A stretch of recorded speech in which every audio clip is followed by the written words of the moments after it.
మీరు ఒక సక్సెస్‌ఫుల్ డాక్టర్‌గా అంటే ముందు ప్రాక్టీస్ చేయడం దగ్గర నుంచి, సర్జరీస్ దగ్గర నుంచి అంటే మిగతా విదేశాల్లో కావచ్చు, లేకపోతే హైదరాబాద్ వచ్చిన తర్వాత హైదరాబాద్‌లో కావచ్చు ఇలా. ఒక్కసారిగా స్టార్ హాస్పిటల్ ఆవిర్భావం, ఒక ఎంటర్‌ప్రెన్యూర్‌గా మారాలన్న ఆలోచన ఎలా స్టార్ట్ అయిందండి? అసలు ఐ నెవర్ థాట్ నేను బిజినెస్ పర్సన్ అనేమో లేకపోతే నాలో బిజినెస్ యాక్యుమెన్ ఉందని నేను ఎప్పుడు అనుకోలేదు. సో, 15 ఏళ్ళు అక్కడ పనిచేశాం కదా! అంతా గవర్నమెంట్ సర్వీసే ఉండేది ఇంగ్లాండ్‌లో. హ్మ్. సో, ఐ ఆల్వేస్ థాట్ మనం ఎక్కడో ఒక చోట ఒక హాస్పిటల్‌లో పనిచేయడం అనుకున్నాను. కాకపోతే 2005 ప్రాంతంలో ఆహ్, మేము అప్పటికి సో, ఇందాక చెప్పాను కదా! ఇక్కడ మన సొసైటీకి మనం కొంత హెల్ప్ చేయాలని చెప్పి. సో, నేను వచ్చిన తర్వాత నేను గమనించిందేంటంటే అడల్ట్స్ కంటే అసలు చిల్డ్రన్ ఎవరు టచ్ చేయట్లేదు. చిల్డ్రన్ చాలామంది చనిపోతున్నారు పిల్లలు. హార్ట్ ప్రాబ్లమ్‌తో పుట్టి యాక్సెస్ లేక, అవగాహన లేక చేసే ఎక్స్‌పీరియన్స్ ఉన్న డాక్టర్స్ కానీ, టెక్నీషియన్స్ కానీ, నర్సెస్ కానీ లేక చనిపోతున్నారని చెప్పి క్లియర్‌గా అర్థమైంది. అప్పుడు హైదరాబాద్‌లో ఎవరు పీడియాట్రిక్ కార్డియాక్ సర్జరీ చేయట్లేదు. సో, నాకు ఎలాగో ట్రైనింగ్ ఉండింది దానిలో. So, I started at Apollo Medwin hospital. ఈ 2005లో కేర్‌లో నేను పనిచేస్తున్నప్పుడు ఒక ఛానల్‌కి ఒక ఒక 18 పూర్ చిల్డ్రన్‌ని తీసుకురావడం జరిగింది.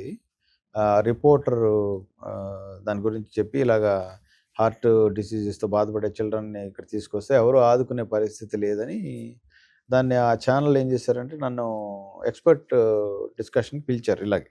ఓకే. పిలిస్తే at the end of that discussion నేను ఆ 18 మందిని పంపించండి. మేము ఫ్రీగా సర్జరీ చేస్తామని చెప్పి కేర్ హాస్పిటల్‌లో ఉన్నప్పుడు పిలిచాననమాట. ఓకే. అప్పుడు సోమరాజు గారితో కూడా చెప్పి అన్నీ చేసాం. వాళ్ళందరినీ ట్రీట్ చేసాం. అందులో 14 మందికి ఫ్రీ సర్జరీలు అవసరమైనయి. మిగతా కొంతమంది ఫిట్ కాదు. కొంతమందికి ఓన్లీ మెడికల్ సపోర్ట్. ఇది it got the imagination of the society. So, మేము మా ఫ్రెండ్స్ అప్పటిదాకా డిస్కస్ చేస్తున్నాం. యూఎస్‌లో కొంతమంది ఫ్రెండ్స్ ఇక్కడ అందరం we want to do something అని చెప్పి ఒక ఫౌండేషన్ ఎస్టాబ్లిష్ చేయాలని హృదయ ఫౌండేషన్ అని ఎస్టాబ్లిష్ చేసాం. 2005లో అది రిజిస్టర్ చేసామనమాట. And we used to do మన ఫ్రెండ్స్ ద్వారా డొనేషన్‌లు, మన సొంత ఫండ్స్‌లో డొనేషన్ తోటి కొంత హాస్పిటల్ ఇలాగ ఒక 2, 3 ఇయర్స్ జరిగేటప్పటికి కమర్షియల్ ఎస్టాబ్లిష్‌మెంట్‌లో చారిటీ వర్క్ చేయడం కష్టం అనేది క్లియర్‌గా అర్థమైపోయింది. ఎందువల్లంటే అది ఎవరిని తప్పట్టడానికి ఏం లేదు. Hmm. It's a for profit organization. We're using those services అని చెప్పి ఆ డిస్కషన్స్‌లో నా క్లోజ్ ఫ్రెండ్ జయరాజ్ అని, తర్వాత యూఎస్‌లో నాగార్జున గారని మేమంతా డిస్కస్ చేసుకుంటున్నప్పుడు why not we start a hospital with a charity intent. దానిలో కమర్షియల్ వర్క్ చేద్దాం. Hmm. But shared services in terms of both human resources as well as infrastructure. ఇలా చేస్తే మనం క్రాస్ సబ్సిడైజ్ చేయొచ్చు కదా! అనే ఉద్దేశంతో ఏం చేసామంటే then we conceptualized this hospital. చేసి దీనిలో మ్యాండేట్ ఏంటంటే ఒక operation theatre, 4 ICU beds hmm. And about 15 paediatric ward beds. ఇవి మ్యాండేటరీ. మనం ఫర్ ప్రాఫిట్ ఆపరేషన్‌లు చేసినా, చేయకపోయినా ఇది ఖచ్చితంగా చేయాలని చెప్పి అది ఆ రోజు 2008 సెప్టెంబర్‌లో ఇనాగ్రేట్ చేసిన తర్వాత ఇప్పటిదాకా అది జరుగుతూనే ఉంది. సో, దానివల్ల మాకొచ్చిన బెస్ట్ సాటిస్ఫాక్షన్ అంటే about 8000 plus children oh! Free procedures చేయడం జరిగింది ఇప్పటిదాకా. అదేవిధంగా ఏదైతే ఆ మ్యాండేట్ ఇచ్చామో అది కంటిన్యూ చేస్తున్నాము. సో, జీవితానికి ఒక అర్థం అనేది ఏర్పడింది. ఒక కాకతాళీయంగా స్టార్ట్ అయిన థాట్ ఇవాళ హృదయ ఫౌండేషన్ ద్వారా ఇంతమంది చిల్డ్రన్ హెల్ప్ కావడం, మనకు ఇంకా 100 మంది వెయిట్ లిస్ట్‌లో ఉంటారు ఎప్పుడు. హ్మ్. ఎవ్రీ మంత్ మనం ఈ ఉండే ఇన్‌ఫ్రాస్ట్రక్చర్‌కి 40, 45 సర్జరీస్ చేయడం జరుగుతుంది. అంటే 8000 అబోవ్ ఎంటైర్ కంట్రీ అండి? లేకపోతే బోత్ తెలుగు స్టేట్స్‌లో ఉన్నారా? ఎలా ఉంటారు? ఎక్కువగా మన తెలుగు స్టేట్స్ నుంచే వస్తారు. Okay. We have operated Bihar నుంచి వచ్చారు కొంతమంది తెలిసిన వాళ్ళ ద్వారా. కొంతమంది ఒకసారి పాపం అబ్దుల్ కలాం గారు ప్రెసిడెంట్‌గా ఉన్నప్పుడు బాంబే ఎళ్తే ఎవరో ఈ ఒక రోడ్స్ పక్కన ఎవరినో ఒకళ్ళని పలకరిస్తే వాళ్ళు నా బిడ్డకి ఇలాగ ఆపరేషన్ అవసరం అయిందంటే, ఆయన నాకు కేర్ హాస్పిటల్‌లో విజిట్ చేసేప్పుడు పరిచయం. ఆ! సో, హి అప్రోచ్డ్ అస్. సో, మేము పిలిపించి ట్రాన్స్‌పోర్ట్ అదంతా మేమే పే చేసి వాళ్ళకి సర్జరీ చేసామనమాట. అలాగా outside our Telugu state Orissa నుంచి వచ్చేస్తారు. సో, అలాగా మన పేరు వినాం లేకపోతే వెబ్‌సైట్‌లో చూసో రావడం జరుగుతుంది. కానీ but majority of operations are for Telugu states children. Simple example ఏంటంటే ఒక 1,50,000 నుంచి 2,00,000 మంది పిల్లలు ప్రతి ఏడాది ఈ దేశంలో హార్ట్ డిఫెక్ట్స్‌తో పుడతారండి. ఓకే. అందులో ఒక 80% చనిపోతారు. అసలు హాస్పిటల్‌కి రారు. అబ్బా! ఒక 20% మంది హాస్పిటల్‌కొస్తే అందులో అబౌట్ 8-10%కే మనం ఆపరేషన్‌లు చేయగలుగుతున్నాం. దానివల్ల there is a big backlog.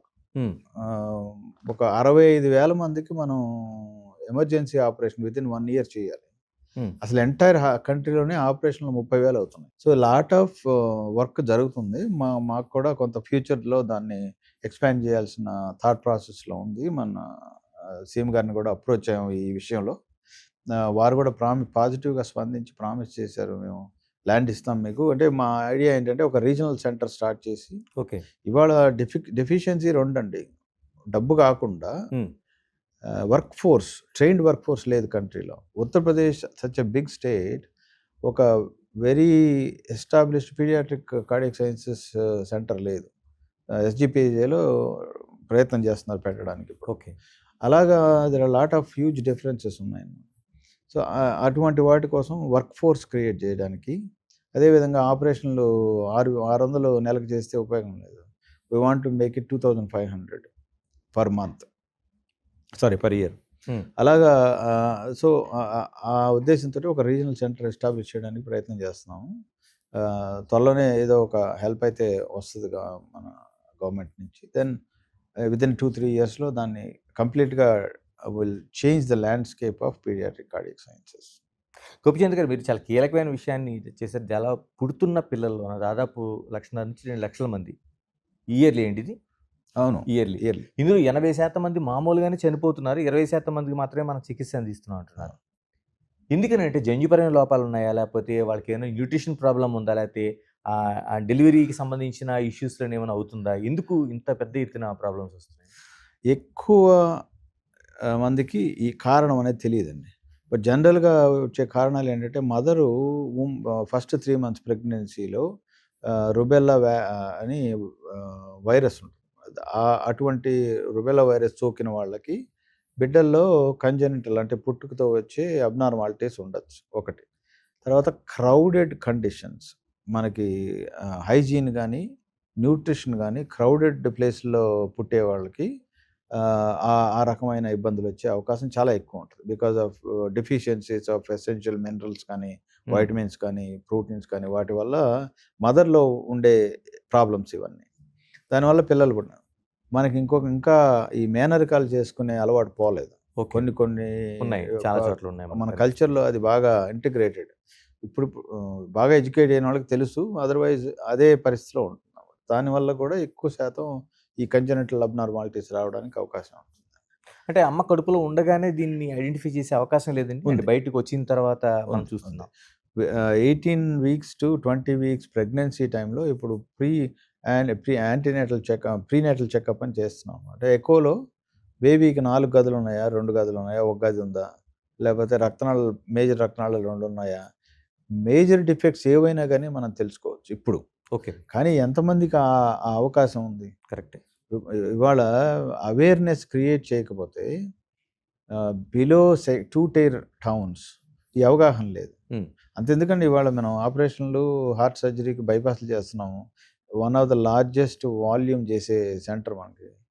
Every day ఇవాళ ఎడ్యుకేటెడ్, అన్‌ఎడ్యుకేటెడ్ అనుకున్న వాళ్ళొచ్చి కూర్చొని, "సార్ మాకసలు ఏమి సింప్టమ్స్ లేవు సార్. ఎందుకొచ్చింది ఇది?" అని అడుగుతారు. మనం ఎంతో ఇన్ఫర్మేషన్ మీ ద్వారా, మీ మాధ్యమాల ద్వారా పబ్లిక్ డొమైన్‌లో ఉంది. కరెక్టే. ఇది కాకుండా గూగుల్‌లో గానీ, లేకపోతే చాట్ జీపీటీలో గానీ, ఏఐలో గానీ ఐయామ్ టాకింగ్ అబౌట్ ఇది మంచి అవకాశం ఇది. సాఫ్ట్‌వేర్‌లో హ్మ్. ఈ కుర్రాళ్ళు 25, 24 ఏళ్ల నుంచి జాబ్ చేయడం మొదలుపెట్టేస్తారు. హ్మ్. వాళ్ళకి మనీ ప్రాబ్లమ్ లేదు. అవును. యాక్సెస్ టు ఫుడ్ గానీ, ఆల్కహాల్ గానీ, స్మోకింగ్ గానీ, లేపోతే డబుల్ షిఫ్ట్ వర్కింగ్ గానీ, నైట్స్ గానీ, డేట్ గానీ వీటన్నిటిలో వాళ్ళు ట్రాప్ అయిపోయి ఒక్కొక్కళ్ళు BMIs are 25, 30 body mass index.